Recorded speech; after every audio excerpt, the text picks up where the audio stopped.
In Revenge of the Sith, everything hinges on a single sentence. Execute. Order 66. Blasters turn. Friends become targets. The Jedi vanish in a night. That's how the galaxy we know was born. But what if that order never took hold? What if the clones didn't pull the trigger? In this timeline, that's exactly what happens. And nothing turns out the same. Let's begin. Coruscant burned blue as gunships tore through the night toward the Jedi Temple. Anakin rode the lead ramp, cloak snapping, mind locked on a single path: save Padmé, save the child, pay any price. Behind him, inside 100 helmets, another current moved. Months earlier, Kamino had hidden a thin ghost tone in vents and medbay chimes, a quiet failsafe that loosened the inhibitor chips and handed choice back to the soldiers who were never meant to have one. The order hit the commnet. Everything should have flipped. Instead, the clones felt the weight of a decision. At the temple steps, the first rank stalled. Anakin kept walking, boots loud on stone, until the silence grew wrong. He turned and found rifles leveled at him. The lie he had been carrying tasted bitter. Memory rose in the clones, mud-soaked jokes between firefights, a Togruta Padawan refusing to leave a wounded brother, Skywalker lifting morale when odds were impossible, the sound of younglings laughing in bright halls. Those doors weren't a target, they were home. His saber never ignited. It fell to the stairs with a hard, final clack. Blue rings burst. Anakin's body seized and dropped. The 5-0 first shifted, not into the temple, but around the fallen general, weapons lowering as the gunships hovered in a tense, thundering hold above the plaza. Across the war, the same message met the same choice. On Felucia, humid leaves shivered while Bly's formation tightened around Aayla Secura, and no shot ever sounded. On Megiddo, the advance froze as Bakara killed his calm and kept his men steady, choosing answers over execution. On Cato Nemoidia, bridges gleamed under engine light as Wolf let Plo Koon slip through the city's canyons without pursuit. On Kashyyyk, Wookiee roars echoed off the surf while Gree's platoon eased their rifles down, reporting nothing and changing everything. Order 66 had been spoken. System by system, it died on contact with soldiers who finally had their will back. On Kashyyyk, Gree felt the tremor before the call. Yoda's eyes met his as the clone's hand hovered near his DC-15. The old master gave the smallest nod, a shared understanding. "Report me, gone you will," Yoda said softly.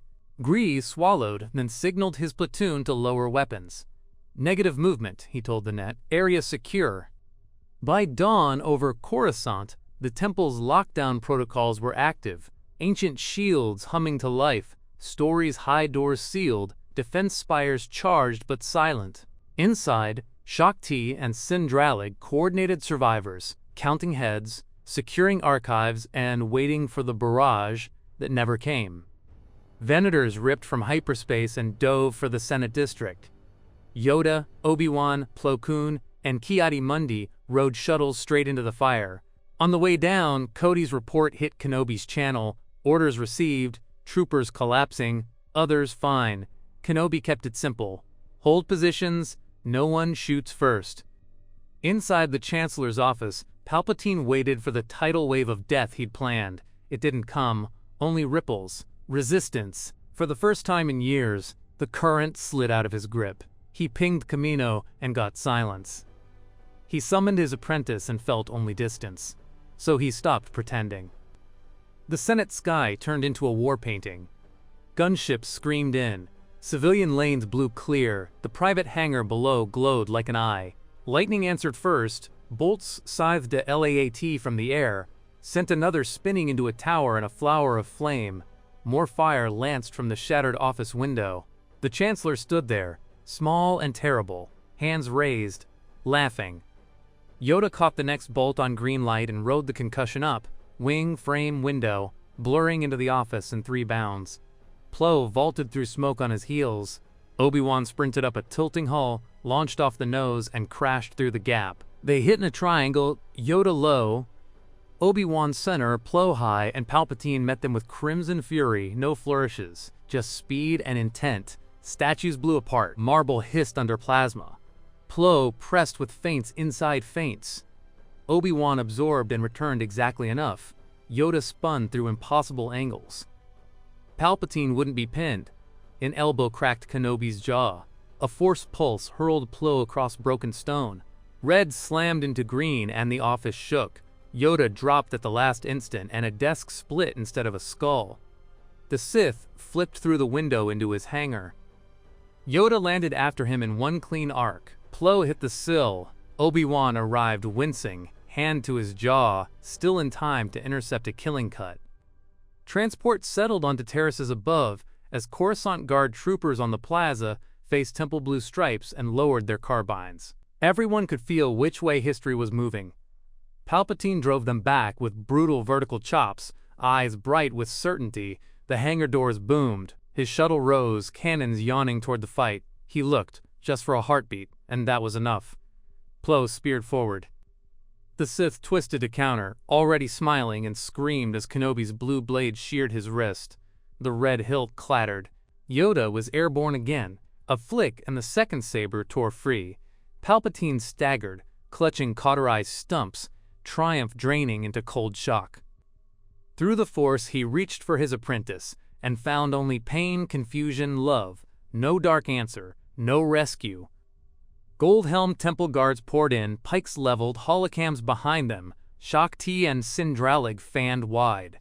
Padmé Amidala stepped from a transport, pale but steady, security at her side. The moment was already being recorded for every screen in the galaxy. It ended fast. Plo toggled his pike to stun. Blue charge stitched the Sith's torso. Palpatine locked, sagged, and hit the deck. Yoda lowered his blade and ordered binders. An hour later, in a stark temple cell smelling of ozone and disinfectant, Anakin stared out through a wall of light. He had marched prisoners into these rooms for years. It had never occurred to him he might stand inside one. Obi-Wan appeared again, this time with someone else, Ahsoka Tano, jaw tight, montrals casting long shadows across the floor. She studied him with eyes he couldn't meet. There were no accusations. Not yet. Obi-Wan set a small holopanel on the floor where Anakin could see. The blue image showed a medbay. Padmé propped against pillows, exhausted and radiant, a nurse droid fussing at her shoulder. Two tiny shapes slept in bassinets at her side. Anakin made a sound he couldn't swallow. The fury in him guttered and went out like a candle in a hard wind. What had he almost done? Ahsoka's voice was quiet. "We're not here to hurt you, but you don't get to decide anything else today. Do you understand?" He nodded once. It was all he could manage. In the Senate hangar, medroids hovered over a heavily sedated chancellor. Blue armor and red robes stood in a tense perimeter together. Yoda and Plo Koon looked small in the buzz of news crews, but they were the center of all eyes. Yoda didn't grandstand. He didn't gloat. He simply spoke the truth into a dozen mics. Revealed, the Sith are. The Republic, deceived. Answers, there will be. Justice, there must be. As he said it, cloaked figures filtered onto the upper gallery, masters returning from sieges on 100 worlds. Some were singed. Some were grieving. All were alive who should have died. The night the Jedi were meant to fall had become the night they stood together. And out beyond the crowded city, a different reckoning was beginning, the kind neither blaster nor lightsaber could win alone. The chips that had failed to command also had started to fail in another way. In some units, medics whispered about seizures with no wounds. In others, troopers had collapsed the instant a coded phrase passed across a channel. No one knew why some had fallen and others hadn't. No one yet knew how to stop the clock that had been set running inside so many brothers' skulls. The temple beacon lit the sky, calling scattered Jedi home. The Senate's emergency lights blazed, drawing every holocam in the core to a single story. And somewhere in the outer rim, a crimson blade hissed to life in a volcanic fortress as a dark shape prepared a last, desperate gambit. The Clone Wars were not over, not yet. But the end would not look like anyone had imagined. The Citadel on Lola Sayu was not built to be comfortable. It was built for Jedi. Cells that dampen the Force, corridors that confuse senses, droids on every shift change because there weren't any minds to twist. The perfect place to keep a Sith who had lived on manipulation. Palpatine arrived under more security than any prisoner in recorded history. Temple guards, clone battalions, Senate police, and 3 masters escorting a carbon-frozen slab that might as well have been a confession on blocks. When the thaw completed, he blinked up into cold lamplight and a grill of 1,000 recorders. No trial theatrics, not yet. The galaxy didn't need a speech. It needed to see him stopped. Back on Coruscant, the Senate met under emergency rule without the man who had held its leash. The answer to who spoke for the Republic came quickly and cleanly. Bail Organa took the central podium, voice steady, calling for calm, promising a process, and outlining the first steps toward an end to the war. Amnesty for clones compelled by clandestine implants, an immediate ceasefire offer to any separatist world that powered down its droid army, and full cooperation with Kamino to correct what had been done to millions of soldiers. Tipoca City answered within the hour. Lamasu's face was its usual polite mask, but the words weren't. Kamino would share everything. In a side feed, Nala Se, exhausted and direct, outlined the reality. The chips weren't just command modules. In many clones, activation had corrupted tissue, some critically, some slowly. There was a surgical path out, but the window for thousands would close if the war didn't pause. The ceasefire passed to the Hydian Way, down the Rimma, and out into the Gordian Reach. Tactical droids shrugged in unison and waited for orders that never came. On Mustafar, a red blade carved gloom into pieces. The Separatist Council convened in a heat-shimmering control room. Gun ray pale, tambour sputtering, Poggle clicking too fast. The broadcast package from Coruscant hit their table like a rock through glass. Hellos of the arrested Chancellor, Jedi saber burns on his office floor, a chain of dates tying his hand to everything they'd feared. And in the center, Count Dooku's face in another lifetime standing beside his master. Whatever they had believed they were, puppets or players, the strings were now visible. Systems began to peel off, not out of love for Coruscant, but out of survival and spite. Fighting for Palpatine suddenly looked like dying for him. That didn't make Mustafar any cooler. A boardroom door sighed open, red guards sprawled on the floor where they'd fallen. Palpatine limped to the table, hands sealed under synth skin, smile cut into his cheeks like a wound that never healed. "Gentle beings," he said, "your usefulness has expired." Lightning stitched across the dais. He didn't get to finish the purge. The wall blew inward. A blue-shouldered strike team poured through with a scream of repulsors and the thud of boots on basalt. At their head, Windu in a violet blur, Plo Koon in a hard slide, Obi-Wan already barking orders to pull civilians out of collateral pathways because Kenobi couldn't stop being Kenobi even at the end of the world. Palpatine pivoted for his shuttle and saw the canyon beyond the hangar blooming with Republic gunships like a field of iron flowers. The fortress shook itself apart under the barrage as he turned to meet the only thing he still trusted, his own fury. The duel itself was short, because he'd spent his years on politics instead of forms, and because his opponents had finally arrived together. A vault from Yoda over wind and heat, a wrist severed in a spray of sparks, a tackle from Windu that hammered him to durasteel. Bindings clicked. The Emperor of a future that never happened was thrown across the deck of a transport like cargo. By the time the shuttle cleared lava and smoke, the war had cracked down the middle. In medbays across 1,000 systems, Phase 2 sat with their helmets off for the first time without fear. Droids whispered in gentle binary on either side of operating tables. Jedi who once commanded stood at gurney ends and held hands. The clone who'd watched for the shadow of a saber above him on Felucia lay under Kaminoan lights with Ayla at his side, trading who-owes-who jokes while a chip the size of a fingernail came free of his skull. On Maigito, Bakara woke to Mundi's dry relief and a lecture about rest he ignored 5 minutes later. On Coruscant, Appa waved off well-meaning medtechs to sit in a quiet hall beneath a stained glass window, eyes fixed on a closed door where a different kind of surgery was underway for a man who used to be his general. Not every brother made it. Some seizures struck fast and left a stillness that felt like treason to breathe in. Names were carved into temple stone with equal care beside Jedi ones. The Order had once taught that attachment was dangerous. No one had time to argue doctrine while writing eulogies. When the worst of the crisis passed, the Senate did something simple and astonishing. It wrote the clones into the republic it had grown out of their backs. Citizenship, pensions, healthcare that didn't end when the war did. Kamino shut down mass production not in fear of retribution, but because it was finally allowed to stop. Some soldiers re-enlisted into a reformed peacekeeping corps. Others walked away to farms and workshops and schools that had never been meant for them, and discovered they were good at all of it. A few put their helmets on a shelf and never looked back. The Jedi did not vanish into myth. They exhaled, counted who was left, and started cleaning. The temple's great doors opened to let survivors return. In the Hall of Knighthood, pyres burned for those who hadn't.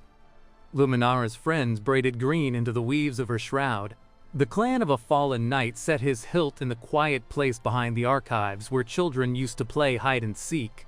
For once, unthinkably, no one blamed them for failing. They'd been set up to fall, and they hadn't. The High Council filled empty seats more cautiously than it had made war plans. Plo Koon spoke less in sessions and more in classrooms, because he liked the way questions made him rethink his answers. Shaak Tai rebuilt temple security not as a fortress but as a sanctuary with teeth.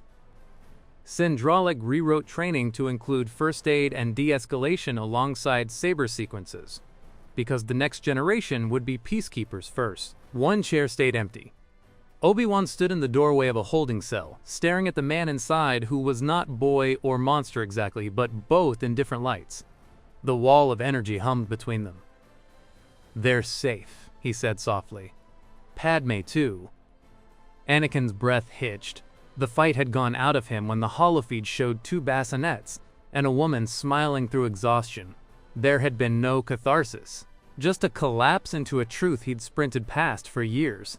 Fear is not love. The Order convened a tribunal.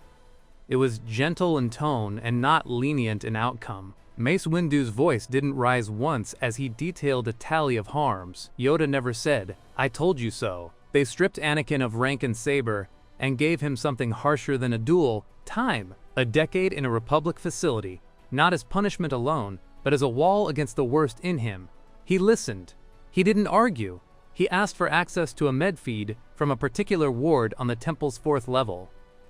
When Luke and Leia came howling into the world, a nurse droid tucked a cam toward Padmé's bed and pinged a secure channel.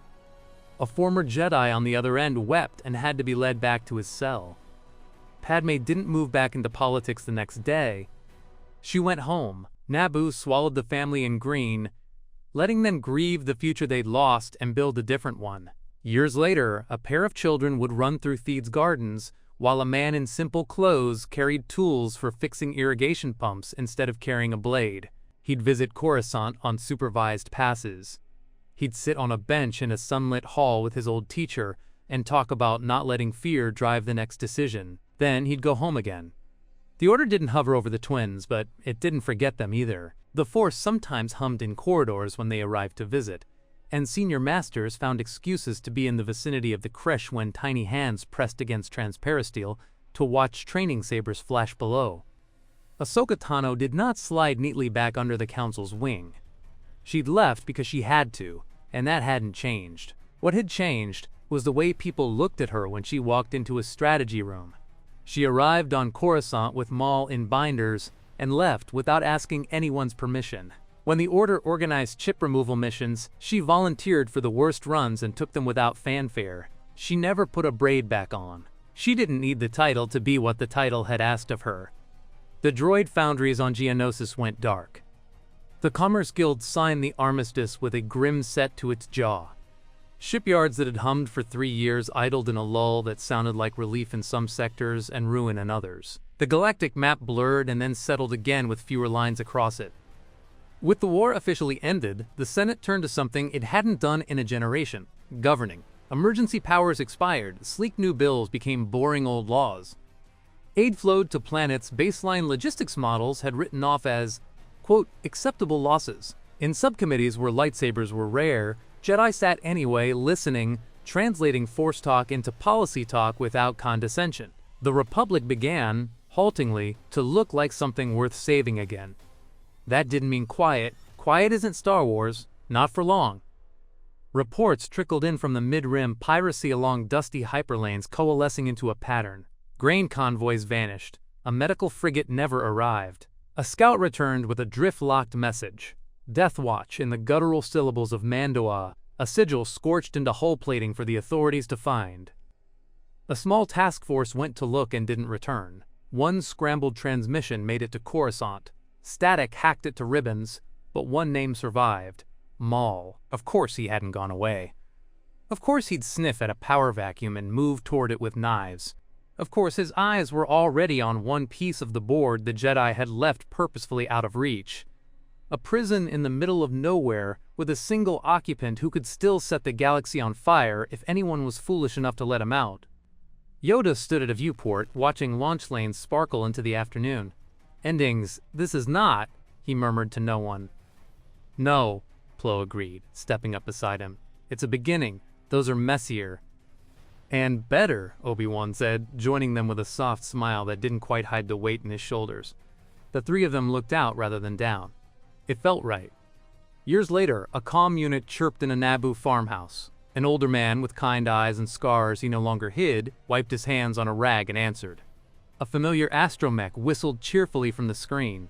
Behind the droid, a robed figure grinned. Got room for visitors? He did. He always would. The door opened to laughter and the screams of two children tearing across a kitchen at the speed of orbiting moons. Outside, the sun cut through the shade of a tree that had seen more history than anyone under it. The Force hummed, not with triumph, but with balance. Because in this version of the story, the moment of crisis didn't end in a massacre or a throne. It ended in a choice, thousands of them, tiny and enormous, made by people who had been told they were parts in a machine, and by Jedi who remembered they were protectors before they were soldiers. Order 66 never happened. The fall didn't come. The work did. Maybe that's the point. If you enjoyed this alternate timeline, hit that like button, subscribe for more what-if journeys across the galaxy, and drop the next scenario you want to see in the comments. Until then, may the Force be with you.